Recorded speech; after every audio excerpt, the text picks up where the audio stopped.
Hey students, how are you? I hope you all are good and preparations तो आप अपनी best कर ही रहे हैं। स्टूडेंट्स क्लास 9 पॉलिनोमियल खत्म हो चुका है और आप लोगों को पता होगा, मैं वीडियो अपलोड कर चुकी हूँ कि पॉलिनोमियल क्लास 10 शुरू हो चुका है। पॉलिनोमियल क्लास 10 के फर्स्ट लेक्चर में मैंने आप लोगों को जस्ट ये बताया था कि ग्राफिकली हम किसी भी पॉलिनोमियल के जीरो कैसे फाइंड आउट कर सकते हैं। मतलब just by seeing the graph of polynomial आप ये प्रेडिक्शन कैसे कर सकते हैं कि दिए गए पॉलिनोमियल के कितने जीरोज हैं। ठीक है, जीरोज से आप लोग अच्छे से फैमिलियर हैं। क्लास 9th में जीरोज किसी भी पॉलिनोमियल की वो वैल्यूज होती हैं जो उसे फुली सेटिस्फाई कर देती हैं। मैंने अपने प्रीवियस लेक्चर में स्टूडेंट्स डिस्कस करा था आप लोगों के साथ कि किसी भी लीनियर पॉलिनोमियल का जो ग्राफ होता है वो एक स्ट्रेट लाइन होता है। किसी भी क्वाड्रेटिक इक्वेशन का जो ग्राफ होता है वो एक पैराबोला होता है। Either it will be A hyper parabola और अ लोअर पैराबोला। क्लियर। इसके अलावा उस लेक्चर में मैंने क्यूबिक जो इक्वेशन होती है वो मैं डिस्कस नहीं कर पाई थी क्योंकि वीडियो की लेंथ थोड़ी सी गड़बड़ हो गई थी उस दिन। तो मैं आप लोगों के साथ सबसे पहले क्यूबिक जो इक्वेशन होती है, डिग्री 3 की जो इक्वेशन होती है, पॉलिनोमियल होती है, उसका मैं सबसे पहले आप लोगों के साथ ग्राफ डिस्कस करूंगी। देन हम एक्सरसाइज 2.1 पे आएंगे, जैसे कि आप स्क्रीन पे देख पा रहे हैं। ठीक है, तो सबसे पहले मैं उसी लेक्चर को कंटिन्यू करते हुए आप लोगों को बता देती हूं कि अगर हमारे पास कोई भी क्यूबिक पॉलिनोमियल है, अगर हमारे पास कोई क्यूबिक पॉलिनोमियल है तो उसका जो ग्राफ होगा उसकी एक रेगुलर शेप नहीं होती। ये हमारा एक्सिस सिस्टम है तो उसकी जो शेप होगी वो कुछ इस तरीके से, कुछ इस तरीके से होगी। मतलब इसके जो कट करने वाले जो पॉइंट्स होंगे वो एटमोस्ट 3 होंगे। इसके अलावा कम भी हो सकते हैं। देखो बच्चों, आप यहाँ पर देखेंगे, एक चीज मैं आपको बता दूं कि जो डिग्री ऑफ द पॉलिनोमियल है एंड जीरोज हैं उनके बीच में भी कुछ रिलेशन होता है। डिग्री ऑफ पॉलिनोमियल और उनके बीच में क्या रिलेशन होता है? अगर हमारे पास डिग्री 1 की पॉलिनोमियल है तो उसका एटमोस्ट 1 ही रूट होगा, 1 ही जीरो होगा। 1 के अलावा जीरो भी हो सकता है उसका जीरो, मतलब एक जीरो तो उसका ज्यादा से ज्यादा उसका एक जीरो हो सकता है। इसके अलावा उसके कम जीरो तो हो सकते हैं। इसके अलावा अगर कोई क्वाड्रेटिक पॉलिनोमियल है तो उसके एटमोस्ट 2 रूट्स हो सकते हैं। I think you people finally understand the term utmost. Utmost का मतलब होता है ज्यादा से ज्यादा। ज्यादा से ज्यादा उसके 2 रूट हो सकते हैं, बट कम से कम कितने ही भी रूट हो सकते हैं। कम से कम में 1 रूट भी हो सकता है, 0 भी हो सकते हैं। अच्छा, यहाँ पर क्लास 10th में आप लोग ये सोच रहे होंगे कि अगर डिग्री 2 की इक्वेशन है, पॉलिनोमियल है, तो फिर उसके 1 रूट कैसे हो जाएंगे? मतलब वो जो दूसरा रूट है वो उसका इमेजनरी रूट होगा। ये आप क्लास 11th में जब आप इमेजनरी नंबर्स को पढ़ेंगे तब आप पढ़ पाएंगे। ठीक है, तो अभी आपको मान के चलना है कि अगर डिग्री 1 है तो ज्यादा से ज्यादा 1 0 हो सकता है। अगर डिग्री 2 है तो ज्यादा से ज्यादा 2 0 हो सकते हैं, कम से कम कितने भी हो सकते हैं।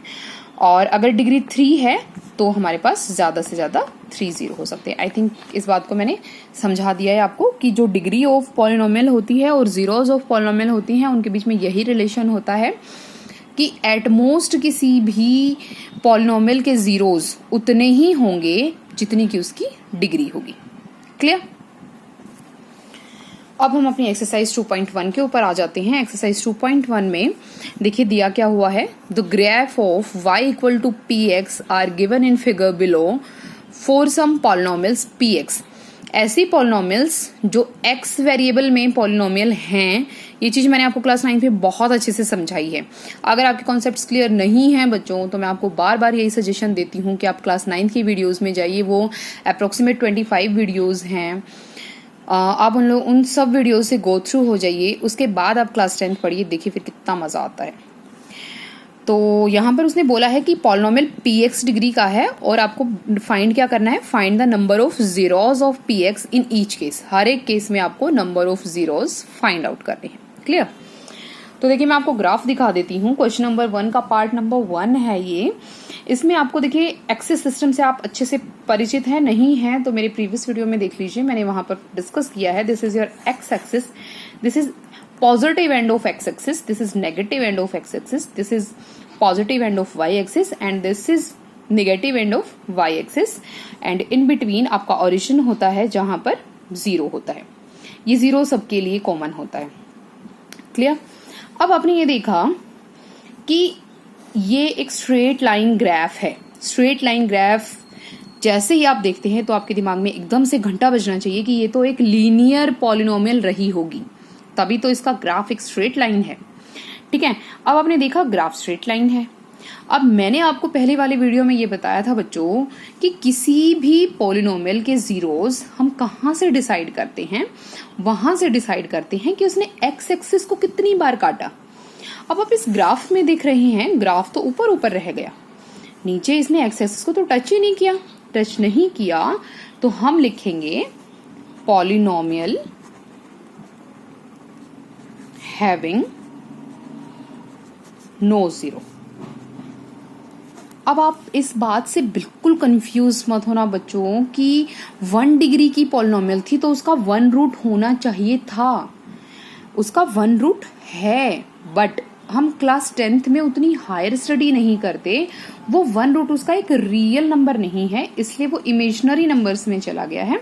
इसलिए हम ये कहेंगे कि इस इक्वेशन का कोई भी रियल जीरो नहीं है, या हम इसको इस तरीके से भी लिख सकते हैं, number of zeros of given polynomial, दिए हुए पॉलिनोमियल के जीरोस का नंबर है 0।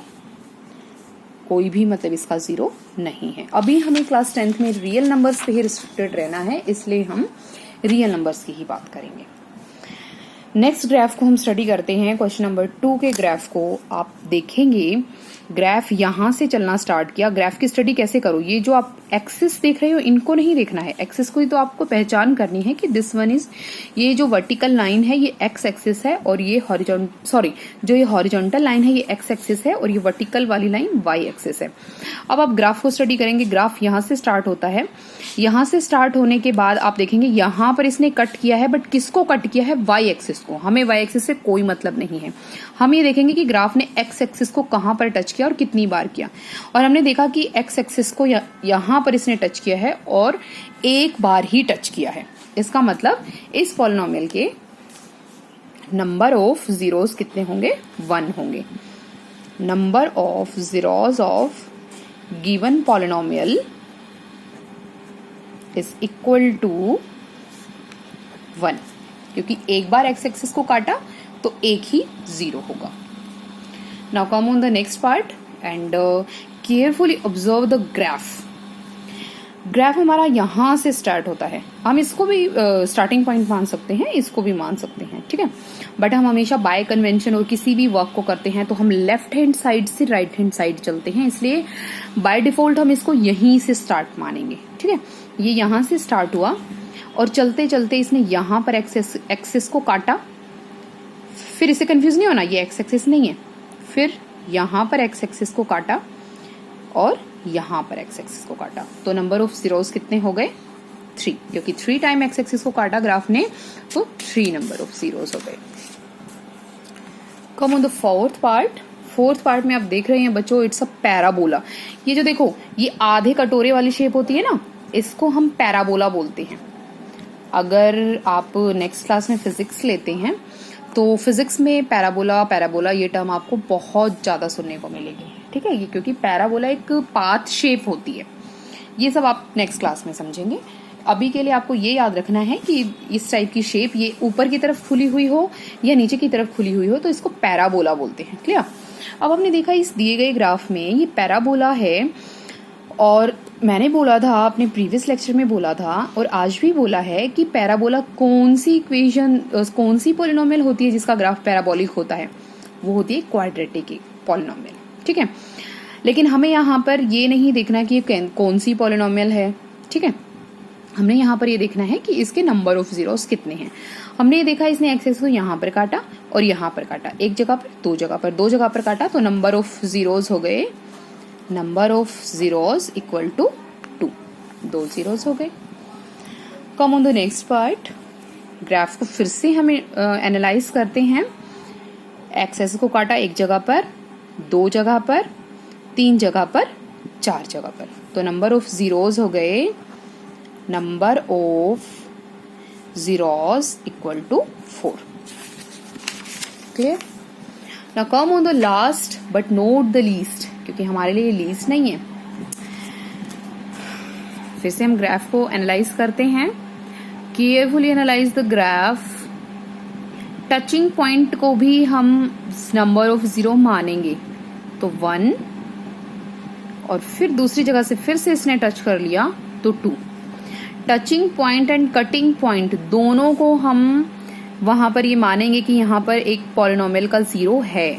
तो यहाँ पर नंबर ऑफ जीरोस हो गए आपके बच्चों 2. देखिए टचिंग और कटिंग पॉइंट का एक बार मैं आपको और थोड़ा सा समझा देती हूँ. आप कई बार ग्राफ ऐसे देखेंगे. देखिए एक्सरसाइज आपकी कंप्लीट हो चुकी है. This is only for the extra knowledge. देखिए ये आपका कार्टेशियन सिस्टम हो गया. आपने ये देखा कि किसी पॉलिनोमियल का ग्राफ कुछ इस तरीके से है. आपने देखा यहाँ पर एक्सेस को काट के चला गया, यहाँ पर भी एक्स एक्सिस को काट के चला गया, तो इसके नंबर ऑफ जीरोस हो गए 2. अब आपने किसी दूसरे ग्राफ में देखा इस तरीके से कि जो आपका ग्राफ बना वो ऊपर से सिर्फ इसको यहाँ पर टच करते हुए चला गया. आपने देखा सिर्फ एक ही पॉइंट पर इसने काटा है, तो इसका मतलब इसके 2 जीरोस भी हो सकते थे, बट वो इक्वल रहे होंगे, इसलिए हमने इसका नंबर ऑफ जीरोस 1 माना. तो आपको इतनी ज्यादा डीप स्टडी में नहीं घुसना है, आपको जस्ट ये देखना है. मैं आपको एक बार सम अप कर देती हूँ एक्सरसाइज का. एक्सरसाइज 2.1 में जब आपसे ग्राफ को पढ़कर देखकर नंबर ऑफ जीरोस निकालने के लिए कहेंगे, तो आपको सिर्फ और सिर्फ एक बात पर फोकस करना है कि ग्राफ ने एक्स एक्सिस को कितनी जगह पर काटा है. जितनी जगह पर ग्राफ ने एक्सिस को काटा है उतने ही नंबर ऑफ जीरोस हैं. बहुत सिंपल एक्सरसाइज थी. एक्सरसाइज 2.1 बहुत अच्छे से करिए. मैंने आपको नंबर ऑफ जीरोस और डिग्री ऑफ पॉलिनोमियल के बीच का रिलेशन भी समझाया बच्चों, उसको भी आपने बहुत ध्यान से समझना है. क्लियर? अगर आप मेरी वीडियो लाइक करते हैं then hit the like button. Subscribe my channel. Subscribe करने का फायदा ये रहता है बच्चों कि आपको टाइम टू टाइम नोटिफिकेशंस मिलते रहते हैं. नोटिफिकेशन आपको जब मिलेंगे जब आप बेल आइकन जो एक होता है, बेल एक साइड में राइट हैंड साइड पे बेल होती है, अगर आप उसको प्रेस कर देते हैं और उसे ऑल पे सेट कर देते हैं, तो आपको कोई भी नए आने वाली वीडियो की जो नोटिफिकेशन है वो मिल जाती है कि हाँ भाई इस पर्टिकुलर चैनल का ये नया वीडियो आ चुका है. ठीक है, तो I think it's all over for today. Stay at your home, stay safe and doing your preparations very, very, very well. I'm always with you.